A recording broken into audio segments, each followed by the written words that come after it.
ساعدوني ساعدوني ما فيني امشي على الفاضي اشتغلت تعبت ما فيني اروح هيك بترجعكم وشك قطر كتير انا ما عملت شيء ظلمني كتير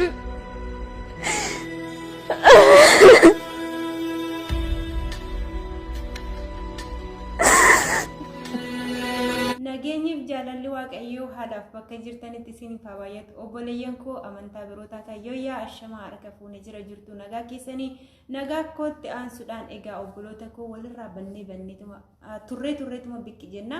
Kanaaf immoo viidiyoon har'a isinii qabadhee dhufe keessaa waa hedduu keessa koo jeeqee fi waan hedduu namatti dhaga'amudha. Yeroo nuti biyya bahu keenya beekna malee biyya namaatti wanta nu mudatuu fi wanta nu qunnamu hin beeknu. Kana keessatti immoo kan carraa gaarii bakka gaarii isa ga'uutii danda'a kaan immoo bakka badaa isa ga'uutii danda'a.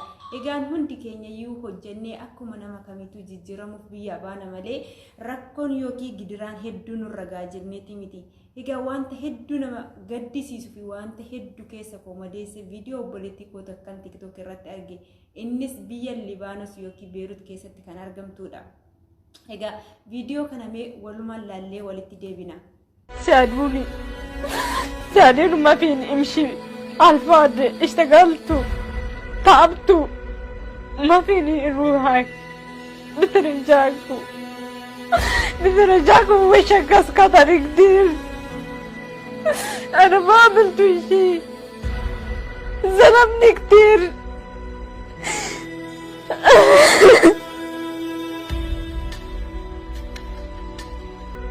دقري جيت على لبنان 6 سنين على زالي دقري عم اشتغل كتير حبوني وكويته كمان بس هو ما حبني فوق هاك عم اشتغل عم يضربوني بكون انسان عم يشتغلوا ما بيضربوه هو الزلمة عم يأذي مشاعري عم يأذي كمان كرامي يكبثني بالارض يدفشني بالارض يكبثني مسك شعراتي يضربني بس وجع ايده يبلش باجره انت ما عندك كرامه ما حدا يشوفك انت كيف عايشه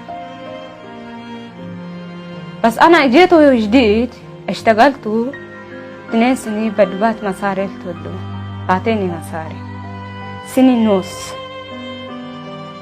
بعدين ما بعطي ولا شفتوا مصرياتي ولا شيء. بعدين انا ما جيت كرمال واني بدو اعمل اللي عمليه جيتوا لاخوه كمان ما اقدر اعمل شيء ما اقدر انقص شيء. ستي انا كيف اشي اما اعرف جوزي انا كيف اشي. سقطت حدني الرصاصه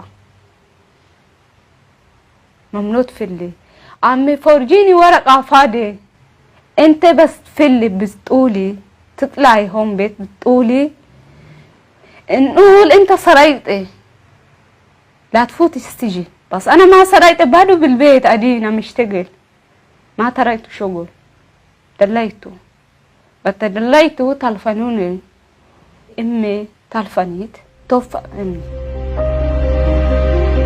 بلش يسرق يبكي ليش طعطته ما شفته ما اقدر انقذه بسبب هي بكون كيف بده يتعمل. انا قلت له ما قال لي على لا رده يموت انا ما دكلني سكتوا. Egaa obboleettiin koo kun biyya Beerut keessa waggaa 6 taa'e. Waggaa 6 dhufe kana keessatti yeroon jalqaba dhufu obboleeyyaa isaanii hundumtuu na jaallatu. Garuu asarrii ishiitii natti fakkaatee inni nan jaallatu jetti abbaa misteerii ishiitii natti fakkaatee. Kanaaf baay'ee na jaallatu osuman hojjedhu mindaa koo waggaa tokkoo fi walakkaa qofa naaf kenname. Isaayyuu naaf kenname silkirree maatii kootitti nan bilbila jennaan. maatii kollee wallan qunnamsiisanii akka harreetti gaafa na dhidhiitu lafatti qabeetii na rukuta jetti obboleettiin keenya kun. Dhugaa hedduu tokko wanta nama gaddisiisudha. Dhalli namaa nama edda ta'ee edda sammuu qabaatee dhalli namaa akkuma namsiisaa isa marartu sana boru yookiin ijoollee qabaachuu danda'a yookiin ijoollee hin qabu ta'a. Garuuti immoo shamara tokko gaafa akkasiin qaxqaxamtu inni shamara keessaan baanee haadha isaa hangam akka jaallatuu fi akka hin jaallanne nu hubachiisa ga'a. Arabti gaafa nuti fayyaa qabnu gaafuma hundumaa nuti fayyadamti malee gaafa fayyaa hin qabne nuti hin fayyadamtu. Obboleettiin keenya kun baay'ee ni boossi jechuudha. Gaafa harkaan na qaxqaxanii dadhaban miilan na dhidhiitu jetti. Hedduu takka waan hedduu keessa koo madeessedha jechi kun jechuudha. Ijoollee meeqa isaaniitu mana keessatti kan balballitti qollofameeti qaxqaxamu. Nuyi garuu wanta hin argineef soba nutti fakkaata. Wanta nurra hin geenyeef soba nutti fakkaachuu danda'a. Garuu ijoolleen gidiraa hedduu keessa jiran baay'ee isaaniitu jiru. Obboleettiin koo kun baay'ee meelaalaa harka koo akkatti na guggubate. Kaawiyyaa faatiin na gubu. Wayyaa kan ittiin tokkosan kana booda homaan barbaadu du'a malee wanti na barbaachisu homtuu hin jiru. Dhumateera kan koo jettee afaan arabiffaatiin haasofti. Dhalattuu biyya keenyaa haa taatu afaan arabaa haasofti waan taateef yookiin lammii keenya taatuu dandeessi yookiin lammii biraa taatuu dandeessi. Gargar bahuu hin dandeenye arabiffaani kan haasoftu. Hedduu tokko wanta keessa nama gaddisiisu hedduu waan nama madeessudha. Dhalli namaa edda namarraa dhalate gochaa suukaneessaa akkanaa namarratti raawwata jennee yaannee beekna nurraan gahee beekna. Garuu obboleeyyan keenya kun akkasiin warreen rakkatan ishii qofa miti kumaatamaan lakkaa'amu mana arabaa keessatti kan akkasiin eenyu jedhu kana booda homaan barbaadu. Qarshii malee mindaa malee namni waggaa 4 hojjeta.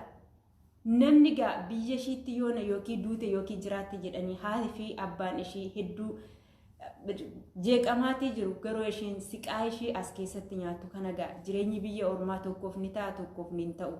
Jiruu kee keessatti akkuma yoo tokko ni gufta tokko ni kaata jechuudha. Kanaaf dhalli namaa egaa jireenya keessatti waa hedduutu nama mudata. Obboleettiin teenya kun hedduu takka wanta onnee koo madeessitee fi keessa koo wanta naraastee fi anis otoo nama badaatti dhaqee akkasuma na godhuutii laata gubaan obboleettii kiyyaa kun gubaa kiyyaa jedhee sammuu koo keessatti baay'ee na dhaga'ame jechuudha. Obboleettii kana waaqayyoon bakka jirtuuf lafa jirtutti nagaadhaan biyya ishiitti ishee haa galchuun jedha. Naannoo kam akka jirtu hin beeku. Beerutuma kana keessa jirti. Dhugaa hedduu wanta nama gaddisiisudha. Waggaa 6 guutuu maatii ishee osoo hin argin waggaa 4 dhiisati maatiin keenya ji'a tokkoof yoo sagalee keenya dhagahuu barbaadan hedduu akka isaan jeeqamanii fi hedduu akka isaan miidhaman inuma beekna jechuudha. Kanaaf obboleeyyan koo waaqayyoon bakka faala jirtanitti isiniif haa eegu. Nu homaatii hin qabnu waaqayyo tokko abdanneeti kan biyya keenya baanu. Biyya keenya kan baanus immoo hojjannee ni milkoofnaa akkuma nama kamii ni guddanna jennee biyyaa baana malee wanti akkanaa gochoonni suukaneessaa gochoonni lubbuu keenyan darban jennee tasumaa yaanneeti miti. Egaa kan milkaa'ee biyya ofiitti galus ni jira. Kan akkanatti biyya namaa keessattis gubatu cinqii meeqa argu ni jira.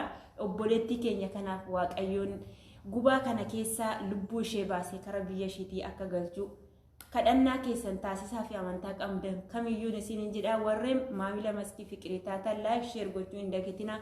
Warreen immoo maamila kootti aaraa taatan koottaa nutti dabalamaan isiniin jedha. Viidiyoo kana sheer gochuudhaan uummata biraan obboleeyyan keenya biyya arabaa goda namaatti rakkachaa jiran hedduu isaanii ni jiru waan ta'eef isaaniif illee kadhannaa yaa goonu yoo waan goonu dadhabne kadhannaa yaa goonuuf isiniin jedha.